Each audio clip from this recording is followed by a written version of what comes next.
how many snaps did they run in the 14 personnel? That's only for us. 100% of the snaps.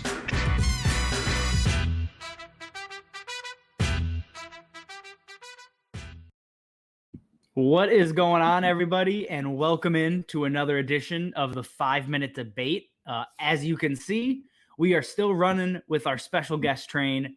So this week, I am joined by none other than John Bauer. John, how's it going? It's going well, Justin.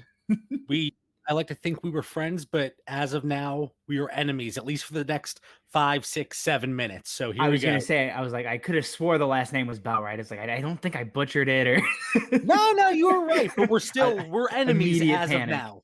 Yeah, we're enemies for the next 5 minutes or so. If you're tuning in, I'm sure you already know, but we are debating Amari Cooper versus Keenan Allen in Dynasty today. I am on the Keenan Allen side. You can see John, he's getting loose. He's ready to break it down for Amari Cooper. And, to kind of start it off, both of these players are undervalued, I think, in Dynasty Leagues. It's interesting. So, John, I'm just going to let you go. I'll let you kick us off. And after we wrap up, I will share the results from the Twitter poll, which was a hotly contested one. It started off not well for you, but I think it closed out pretty solid. So, you know what? Let me get the timer going here, and you can go ahead and kick us off. All right, let's go. So looking at this, just like you said, both of these guys, they're severely undervalued. And I don't want this to be misconstrued as, hey, JB hates Keenan Allen. I love Keenan Allen. But when you look at both of these guys, the big knock on Amari Cooper is the fact that, yes, his contract goes through 2024, but essentially it's a glorified deal and he could be cut after 2021.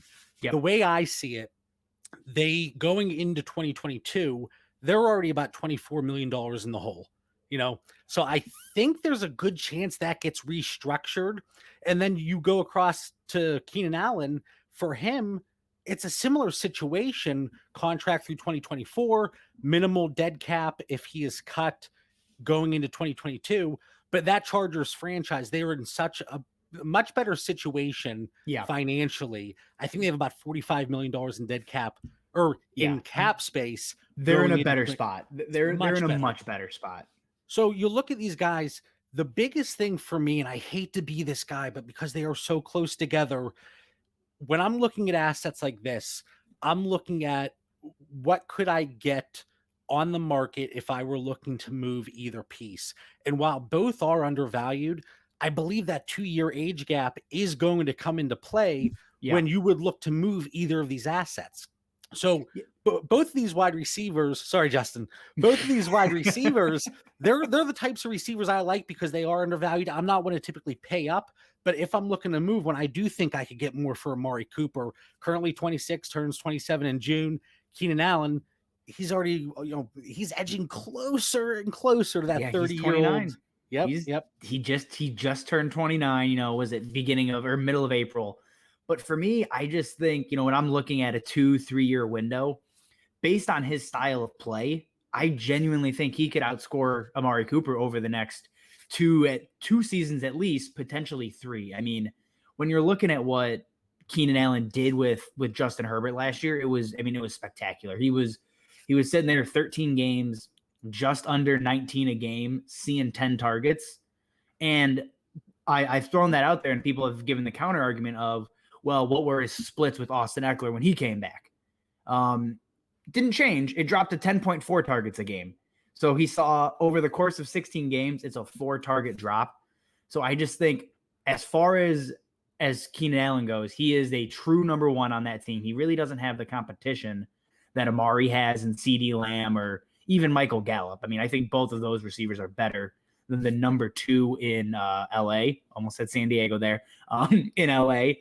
So I don't know. I'm just looking at that 2-3 year window, and I think the production with Justin Herbert is going to be sky high. I do think there is potential. If it's not this season, but next, if Amari Cooper is still on the Cowboys, he could be the 1B rather than the 1A to CeeDee Lamb. And that's the only reason I right now am more confident in Keenan Allen, even with the age gap. For me, it's looking at the Dallas offense, the number of passing attempts they're going to be forced to Defense is so defense is bad. atrocious. But you already talked about the splits with Austin Eckler when looking at Keenan Allen. The targets didn't change, but the number of receptions and the receiving yards, that changes pretty significantly. So I'm wondering, when Austin Eckler is not in, if Keenan Allen, if a shorter depth of target, so PPR points, he went from 14.9 with Austin Eckler in the lineup to 21.6 when Austin Eckler was out of the lineup. It was touchdown. The touchdowns I was looking at, it was crazy. Even Herbert's numbers fell off a cliff when Austin Eckler came back, which was so weird. I mean, Herbert, I literally have it here, it was 27 points a game without Eckler, 19.9 with, which that's when I saw that I'm just going to try to explain it away as an anomaly. That's my hope.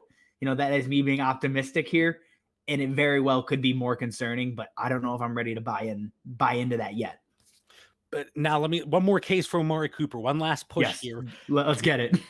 So look at what he did. Still productive, still over 13 points per game with Andy Dalton, Ben DiNucci, Garrett Gilbert in the lineup in 2020. Gilbert. Yeah, you can't forget about Garrett Gilbert. So still wide receiver 19 on a per game basis in 2020.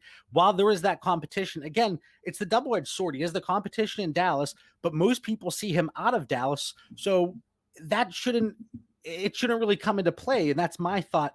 But even with the competition there, he still demands a 20% target share. Keenan Allen, he demands that target share, but who's his competition? Jalen Guyton? Mike Williams is technically there still. Tyron Johnson, Mike Williams, who certainly has not lived up to that first round draft capital. Oh God, no. But then, the big thing, well, Keenan Allen, he's going to do great things. Look at that connection he has with Justin Herbert. If Amari Cooper were to stay in Dallas beyond 2021, Dak Prescott, he's gotten that extension. He's not going anywhere. So that's for me, the big difference is, what do I believe these guys could get on the open market? I do still think you could get more for Amari Cooper. And when it comes down to production, with Austin Eckler in the lineup, Dak Prescott in the lineup for Dallas, I don't see a big difference, if any, in points per game in production.